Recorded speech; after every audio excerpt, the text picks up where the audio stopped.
আমি বাংলাদেশ জাতীয়তাবাদী বগুড়া জেলা শহর শাখার সাধারণ সম্পাদক কাজী ফরিদুল ইসলাম পাঞ্জাব বলছি।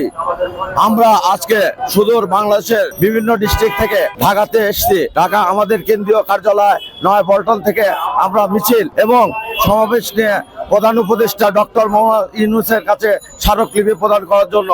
আমাদের উদ্দেশ্য এই যে গত 5ই আগস্টে যেসব আমাদের লোকজন আহত হয়েছে, নিহত হয়েছে এবং তাদের দুঃখ দুর্দশা লাঘবের জন্য আমরা প্রধান উপদেষ্টা ডক্টর মোহাম্মদ ইউনূসকে স্মারকলিপি প্রদান করার জন্য আমরা সবাই একত্র হয়েছি এবং সারা বাংলাদেশের যত গরিব দুঃখী মেহনতি মানুষ আছে তারা সবাই একত্রিত হয়েছে। আমরা বাংলাদেশ জাতীয়তাবাদী রিক্সা ভ্যান অটো চালক দলের পক্ষ থেকে আপনাদেরকে সবাইকে ধন্যবাদ জানিয়ে আমার কথা শেষ করছি। আসসালামু আলাইকুম। যদি সরকার না মানে তাহলে অবশ্যই আমরা তাকে বাধ্য করবো আমাদের দাবি মানানোর জন্য, কারণ আমরা আন্দোলন করে যাব।